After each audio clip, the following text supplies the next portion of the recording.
La rentrée littéraire, c'est l'une des périodes les plus attendues de la littérature francophone. Pendant les mois d'août et septembre, environ 600 nouveaux livres s'installeront sur les étalages de nos librairies. Chaque année, les maisons d'édition françaises se préparent à mettre leurs nouvelles parutions en avant. Auteurs best-sellers, primo-romanciers, thématiques importantes, nouvelles traductions, manuscrits exclusifs. En vue du nombre de publications, il est parfois difficile de se faire sa place et de se distinguer. D'autant que les lecteurs non plus ne savent pas où donner la tête. De mon côté, j'avais déjà repéré quelques-unes des œuvres susceptibles de me plaire. C'est pourquoi, dans ces vlogs, je vous laisse m'accompagner lors de ma découverte de certains titres fraîchement arrivés. Bonjour à toutes et à tous, bienvenue dans ce troisième vlog consacré à la rentrée littéraire. Aujourd'hui, je viens vous parler du livre que j'ai commencé hier soir, qui est publié chez La Croisée et qui s'appelle Amour manqué, qui est traduit de l'anglais par Stéphane Van Hag. Dans ce livre, on suit Ruth, qui est professeure à Londres. Elle a une fille qui s'appelle Éléonore et il s'avère que cette susdite fille est toxicomane. Sauf que elle va tomber enceinte, la grand-mère va être très inquiète pour sa petite fille et va donc essayer de créer un lien avec elle. Et c'est ce qu'on va suivre dans ce livre. Les liens entre Éléonore et Ruth sont très distants et d'un coup elle va reprendre contact. Je n'ai lu que le premier chapitre, mais la plume me plaît bien. Je la trouve très calme. Je sais pas si ça vous parlera, mais on va pas aller chercher l'action, on va pas aller chercher le sentimentalisme non plus, du moins pour l'instant. Et ça a l'air d'être très à fleur de peau. Il est relativement court, il fait 230 pages. J'espère que ça va me tenir. J'ai l'impression qu'on va plus réfléchir sur les liens intergénérationnels. Je vous en dirai plus lorsque j'aurai avancé.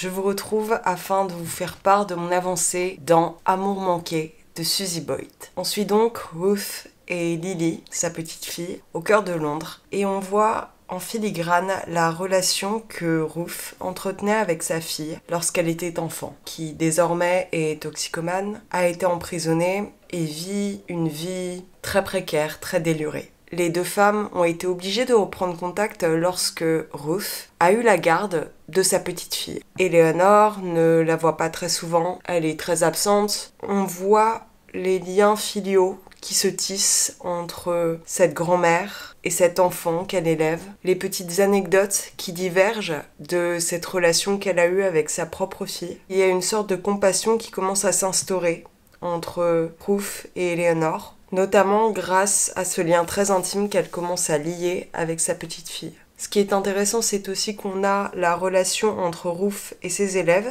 puisqu'elle est professeure. Ses élèves la mettent sur un piédestal, en quelque sorte. Elle semble de plus en plus épanouie dans son travail, au fur et à mesure qu'elle aide à grandir cet enfant, et qu'elle s'épanouit dans cette relation familiale, filiale. Et derrière, on a aussi ce message de femme qui a déjà vécu la maternité, mais pas forcément de la meilleure des manières, dans une situation qui était précaire au début, et que désormais elle sait comment agir. Et elle sait comment parvenir à réussir à élever une enfant.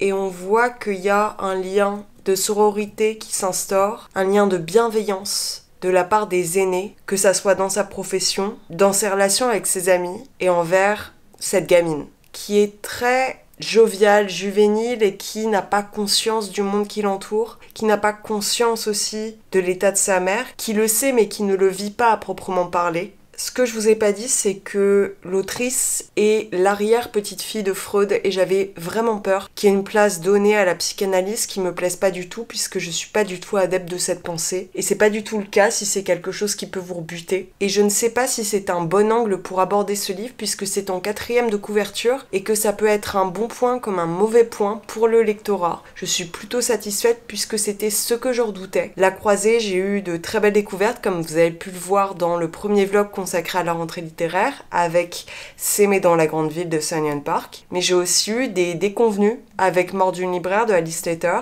Ici, je savais pas du tout comment ça allait se passer et pour le coup, je suis plutôt satisfaite. C'est un livre qui se déguste au sens où c'est très contemplatif. Il y a très peu d'action, mais c'est pas ce sur quoi l'autrice a voulu se centrer, mais plutôt sur la relation entre les personnages. Et sur ce discours justement de famille avec des traumas, des addictions. Ce que j'aime, c'est que souvent, dans les relations parents-enfants dans les livres, on a majoritairement le prisme des enfants et que là c'est traité de la part d'une personne qui est âgée plus ou moins et c'est un angle qu'on voit pas souvent. Je reviendrai, quoi qu'il en soit, vous en parler. Là, je suis arrivée à un petit peu plus de la moitié. Je vous en ferai part lorsque j'aurai conclu ma lecture et qu'on pourra passer au prochain livre qui sera celui de Mathieu Palin, Les hommes manquent de courage. Mais ça sera pour le prochain plan. Je vous retrouve quelques jours plus tard pour vous dire que j'ai terminé le livre de Susie Boyd, Amour manqué. Je vous disais dans le plan précédent qu'on suivait une mère, sa petite fille et sa fille, Éléonore, et qu'on voyait leur relation évoluer,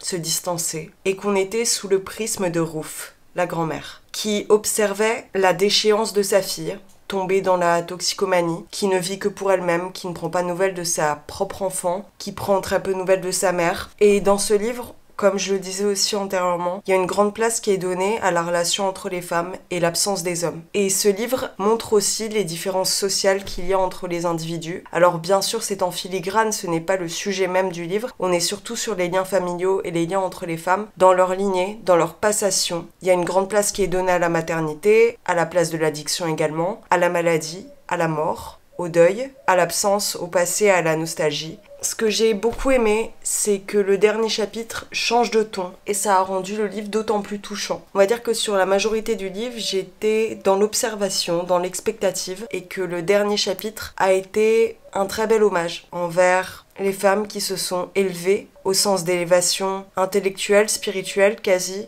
et élevées au sens d'élever un enfant. C'est un livre qui est très beau, qui prend son temps. Je vous préviens si c'est pas forcément un type d'écriture que vous aimez, mais il est relativement court, il fait moins de 300 pages. C'est un regard doux, amer sur tout ce que je viens de vous évoquer. Ça peut grandement vous toucher. À la suite, j'ai entamé le livre de Mathieu Palin, Les hommes manquent de courage, comme je vous le disais antérieurement. Dans ce livre, on suit Jessie qui est prof de maths dans un collège ou dans un lycée et elle a un fils qui s'appelle Mathéo et qui est très très turbulent. Il a 15 ans, il fume de la drogue, il sèche les cours et il fait n'importe quoi. Au début, ça se passe à Paris, Mathéo fugue. Quelques jours plus tard, il rappelle sa mère en lui disant « Il faut que tu viennes me chercher à cette soirée ». Et vraisemblablement, les choses ont vraiment dérapé et Mathéo se retrouve dans une situation très très délicate. Mathieu Palin ici, il traite d'un sujet très très épineux, ce qui est plutôt son cas en règle générale de ce que j'ai cru comprendre. Moi, c'est la première fois que je lis. J'ai un peu de mal avec la plume, je dois l'avouer. Il a tiré cette histoire de faits réels, il a changé les lieux, les prénoms et les détails qui permettaient de reconnaître la personne qui est donc citée et qui s'incarne dans le personnage de Jessie. Pour l'instant, je n'ai lu que 70 pages, mais j'ai eu lieu à cette révélation, à ce changement dans l'intrigue. Il fait moins de 300 pages, donc je pense qu'il va se lire vite, surtout que je prends le train demain. Quoi qu'il en soit, je reviendrai vers vous pour vous en parler lorsque je l'aurai avancé ou terminé.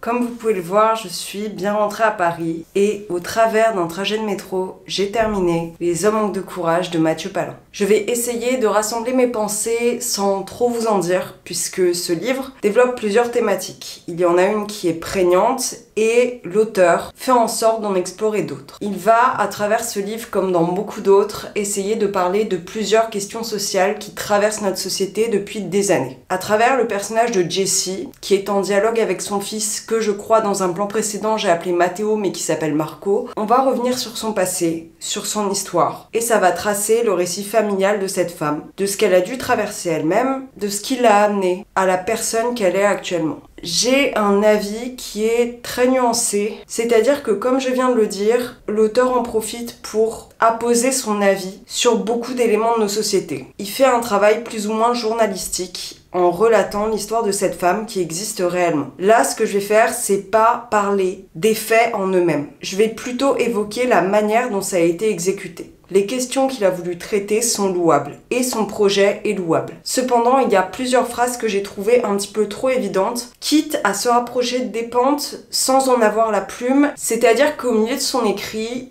qui est plutôt pragmatique et factuel, il appose certaines phrases qui se veulent vulgaires et ça a pour moi entaché ma lecture dans le sens où il n'y a pas une continuité dans le ton qu'il donne à son écrit. Je pense que à la fin de la vidéo, j'aurai un avis qui sera beaucoup plus posé puisque là je viens de le terminer il y a à peine une demi-heure. Je suis assez nuancée. C'est pas un mauvais livre, mais il y a certains éléments d'intrigue qui m'ont paru faire beaucoup. Après, c'est tiré de faits réels, donc ça veut dire que ça peut arriver, mais j'avoue que ça semblait être un enchaînement de situations sur certains points trop éclipsé et sur d'autres un petit peu trop étiré. La narration entre le passé et le présent était assez intéressante puisque au travers de ce trajet de voiture que vont faire la mère et le fils, eh bien on va revenir sur la propre adolescence de Jessie. Les questions sociales qu'il évoque sont un peu plus importantes et puis résonnent forcément avec tout ce qu'on connaît et tout ce qu'on voit depuis des années. Maintenant, je trouve que le traitement a pas été à la hauteur de mes attentes. Je pense qu'on en parlera dans le dernier plan, mais pour l'instant, je vais vous montrer le dernier livre que je vais lire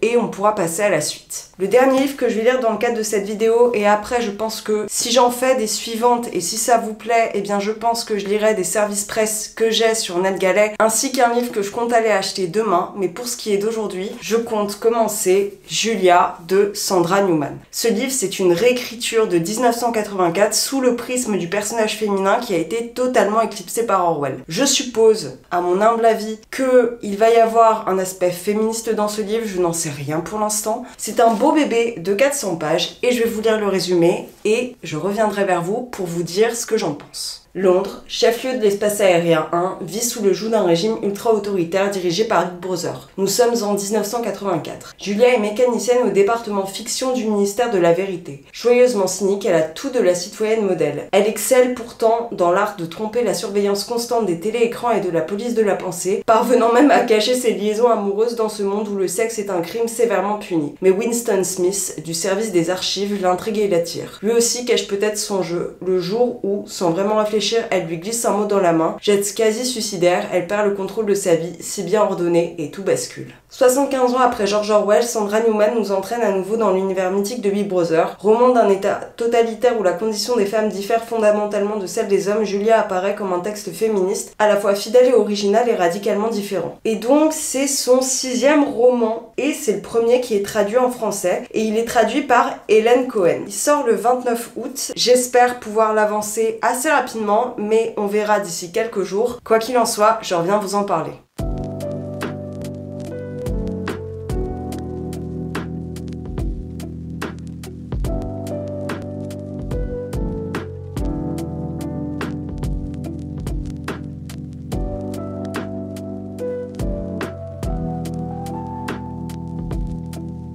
J'ai bien entamé Julia de Sandra Newman. Je vais entamer la deuxième partie, puisque je n'avais pas remarqué, mais ce livre est séparé en 3. Dans la première, c'est toute l'introduction du monde de 1984 dans lequel vit Julia. Julia, comme je le disais, elle est au département fiction du ministère. Mais il y a aussi un département de l'amour, il y a un département de la haine, il y a le parti principal dont j'ai perdu le nom mais que je vous remettrai à l'écran sûrement si j'ai pas trop la flemme. Bref, on est plongé dans l'univers de 1984 avec une plume qui ne correspond pas à Orwell. Et je pense qu'il aurait pas forcément apprécié. En fait, l'autrice a été très influencée, je pense, par toutes les dystopies qu'on a vues il y a quelques années. Hunger Games, Divergente, et elle devait sûrement être fan de 1984 et elle a voulu écrire une sorte de retelling de l'histoire d'Orwell. Mais ça va sembler très prétentieux et très pédant ce que je vais dire, mais on sent que c'est une écriture Wattpad. J'ai vraiment l'impression de lire une fanfiction jusqu'à maintenant, c'est-à-dire que l'art d'Orwell était de nous montrer la pesanteur de ce monde en étant subtil et en utilisant le show don't tell. Si vous n'êtes pas à même de ce qu'est le show don't tell, c'est justement montrer les faits, les gestes et ne pas dire factuellement telle chose se passe. Sauf que ici, elle ne fait soit que de l'élucubration par rapport à la construction du monde sans pour autant ajouter du sens, ajouter de l'intérêt à ce qu'elle nous raconte, soit on a les pensées de la narratrice qui ne font pas avancer l'histoire. Pour vous dire, j'ai lu près de 190 pages et elle vient tout juste de s'allier plus ou moins à Winston et il y a un élément de perturbation. Enfin, l'élément perturbateur est arrivé à la fin de la première partie. C'est comme si dans tous les chapitres qui ont composé cette première partie, c'était le calme plat. Elle montrait les hiérarchisations de la société un peu comme dans les Hunger Games où il y a les districts. C'est-à-dire qu'elle est issue du district très très bas. J'ai utilisé district même si c'est pas forcément le terme employé. Mais en tout cas, elle est dans la caste très basse. Elle a gravi plus ou moins les échelons, mais elle doit rester pure. Sauf que on est avec une personnage qui ne pense qu'au sexe. Il y a vraiment des paragraphes qui m'ont sauté aux yeux, c'était des red flags ambulants pour moi. Par exemple, il y a un moment où elle est avec Winston et Winston lui explique toutes les pensées qu'il a pu avoir envers elle. Et ça frôle, c'est vraiment à la lisière du politiquement correct. Limite, c'est de la malhonnêteté intellectuelle puisqu'il y a un usage du langage qui est détourné. Par exemple, la phrase très connue qui est réemployée dans ce livre, c'est « l'amour c'est la haine ». Donc il y a vraiment une inversion de la pensée et de la sémantique. Et en fait, l'autrice s'en sert pour nous faire nous dire « mais est-ce que c'est vraiment ce que ça signifie ou est-ce que c'est ce que l'on doit comprendre selon l'organisation de ce monde ?» Ça fait beaucoup penser aussi sur certains aspects, notamment par rapport à la maternité, à l'avortement, à The Handmaid's Tale. Je sens en fait qu'il y a beaucoup d'inspiration, mais la narratrice est trop manichéenne dans le sens où déjà, le nombre de fois où le terme BZ, je vais pas dire le mot, sinon je vais me faire strike, est employé est incommensurable. De deux, on parle de VSS, c'est très moyennement remis en question. Voire ça semble logique en fait dans ce monde-là, et c'est ça qui me trouble un peu. Je trouve qu'il y a quand même pas mal de moments de flottement, et pourtant j'ai lu que la première partie. J'espère et je crois que va y avoir des retournements et un petit peu plus d'action dans la deuxième. Je retrouve pas le sel que j'aime bien dans tout ce qui est dystopique, et je pense très sincèrement que le présenter, et c'est comme ça qu'ils l'ont targeté en Angleterre et lorsqu'elle l'a publié, et c'était vraiment son envie, que de dire que c'était une réécriture de 1984 est pas forcément pertinent. Autant dire que ça se place dans ce monde, mais c'est tellement différent que la comparaison est pas à faire, je pense. Quoi qu'il en soit, je vous dirai ce que j'en pense quand j'arriverai vers la fin ou quand j'aurai officiellement terminé, et on pourra clôturer ce troisième bloc de la rentrée littéraire.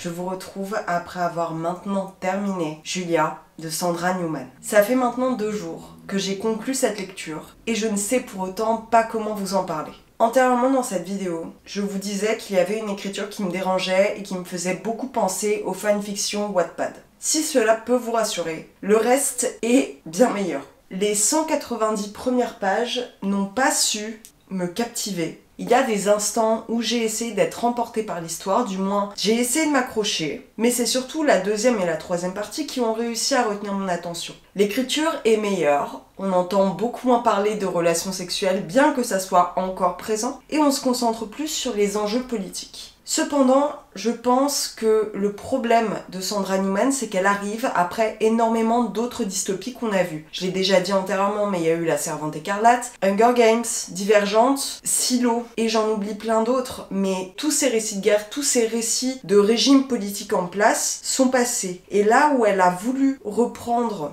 1984, ça n'a résonné en moi que parce qu'elle reprenait des éléments de l'histoire originale. Mis à part ça, j'en ai très peu retrouvé de l'histoire de Orwell, et c'est tellement différent, comme je le disais dans un plan précédent, que le comparatif est pas faisable. Même la conclusion est totalement différente de celle d'Orwell, et je vais pas vous la révéler, mais c'est sûr que c'est pas du tout la même vision que le texte original. Je n'ai malheureusement pas réussi à m'accrocher à la personnage. Il y a des instants où il y a eu de la sensibilité et de la tendresse entre plusieurs personnages qui ont fait que j'avais un petit peu plus d'empathie à son égard, mais c'est tout. Dans la majorité du livre, j'ai pas réussi à vraiment l'apprécier. Je vous préviens aussi qu'il y a des scènes de torture assez graphiques. Et je me suis quand même posé la question à diverses reprises dans ma lecture de savoir si l'autrice voulait pas justement faire du trauma porn pour captiver son lecteur. Ça prend du sens au fur et à mesure que ça avance, mais je trouve quand même qu'il y avait des scènes dont on aurait pu se passer. Elle met en fait l'emphase sur des instants qui ne dirent que très peu au niveau de la temporalité, mais qui sont décrits de façon très graphique, sans pour autant s'orienter sur des ressorts narratifs qui feraient avancer l'intrigue. Je sais pas si ma verbalisation est très claire, je trouve qu'il y a un certain déséquilibre dans cette histoire, que ça soit dans la première partie où je me suis grandement ennuyée, ou dans les suivantes où finalement il y a eu un enchaînement de situations qui n'était pas du tout cohérent avec ce qu'on m'avait donné antérieurement. Après, ce qui est intéressant, c'est le côté hiérarchique que j'aime beaucoup dans les dystopies en règle générale. L'aspect féministe est là, l'aspect queer aussi, mais j'ai trouvé qu'elle faisait les choses à demi, en voulant foncer dans le temps en même temps. C'est-à-dire qu'elle avait une plume qui était brute, abrupte même,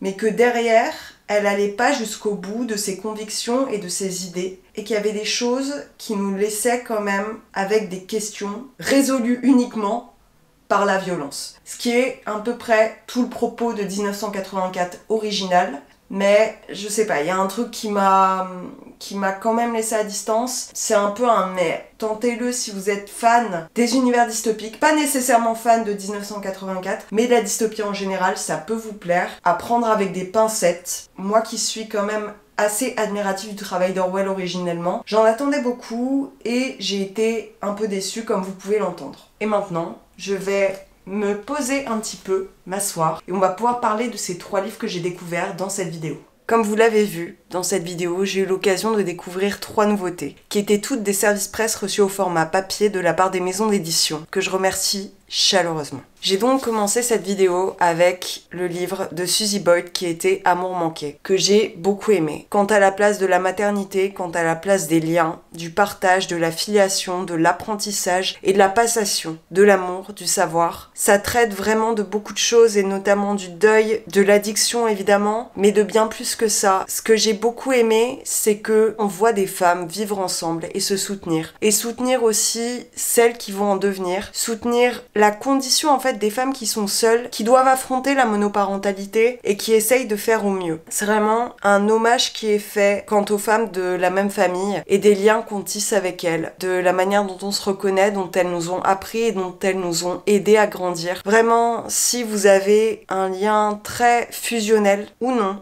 d'ailleurs, avec votre mère, votre grand-mère, je pense que ça pourra que vous parler. À la suite de celui-ci, j'ai lu Les hommes manquent de courage de Mathieu Palin. Il y a quand même quelques petites choses que j'ai oublié de vous évoquer antérieurement et sur lesquelles j'aurais envie de revenir. Mathieu Palin a antérieurement beaucoup écrit et a même produit des podcasts notamment par rapport à la violence que commettent les hommes envers les femmes. Et suite à son podcast, qui a eu beaucoup de succès, plusieurs personnes lui ont envoyé des messages, et notamment la personne qui s'incarne dans le personnage de Jessie. Après l'appel de Marco, dans la réalité, Jessie a dit à Mathieu Palin « Il faut que l'on se rencontre et qu'on discute ». Et c'est de là qu'il a décidé d'en tirer une histoire. Il y a tout un travail qui est quand même journalistique derrière cet écrit, cependant je trouve qu'il y a beaucoup de moments qui semblaient être accumulatifs et plusieurs dialogues qui résonnaient comme étant factices. On sent la pesanteur que ressentent à la fois la mère et l'enfant, mais j'ai eu une sensation de voyeurisme quand la mère relatait toute son histoire personnelle. Et je sais pas du tout comment appréhender la fin. J'ai comme une sensation qu'il a voulu mettre des effets de choc au-dessus d'effets de choc, et j'ai vraiment ressenti ça comme de la surenchère. Donc c'est un peu le point qui me laisse dubitative à plusieurs égards. Si vous l'avez lu, si vous avez plus d'informations à ce sujet, je suis très preneuse. Je ne nie pas le fait qu'il ait des qualités, mais il y a encore certaines choses qui me posent question, donc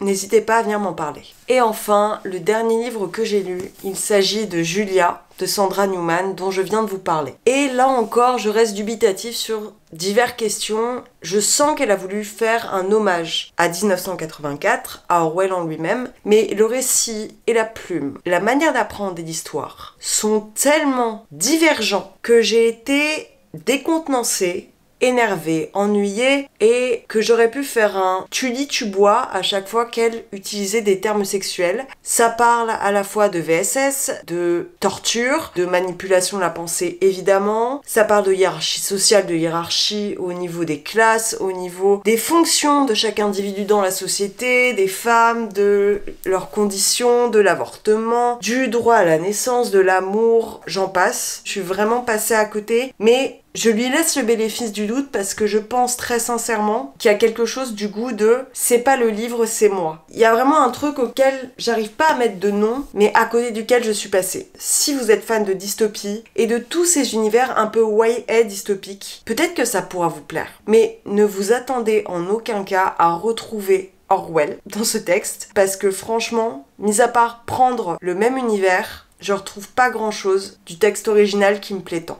Et bien voilà pour ces 3 livres. Si je devais faire mon petit classement, je mettrais en dernier Julia de Sandra Newman pour tous les éléments que je vous ai évoqués à diverses reprises. Ensuite, celui-ci, puisque je lui trouve quand même certaines qualités, mais que dans la majorité, je suis quand même restée sur le côté. Et enfin, celui que j'ai préféré, c'est donc Amour manqué, parce que ça a vraiment parlé à ma sensibilité. Et puis, vous l'aurez sûrement vu dans un plan précédent, mais entre-temps, je suis allée acheter le jour de sa sortie les éphémères de Andrew O'Hagan, publiés chez Métayer. et qui est traduit de l'anglais. On va être en Écosse dans les années 80, on va suivre la jeunesse de cette époque qui doit se confronter au thatchéisme et qui essaye quand même de célébrer. Si vous voulez que je vous en parle dans une prochaine vidéo, n'hésitez pas à me le dire. Quoi qu'il en soit, je pense que ce sera le cas. Je ne sais pas si je vais faire encore des vidéos spécifiques autour de la rentrée littéraire. Vous avez l'air plutôt enjoué quant à ces vidéos, donc si vous avez des sorties qui vous plaisent et que possiblement j'aurai envie de lire aussi, n'hésitez pas à me laisser un petit commentaire. J'ai encore pas mal de services presse en numérique, donc peut-être que je vous en parlerai dans des vlogs assez lambda ou dans des vidéos spécifiques. Quoi qu'il en soit, j'espère que ce vlog vous a plu. On se retrouve très prochainement, que ce soit ici ou sur les réseaux sociaux qui seront en barre d'infos. Et puis d'ici là,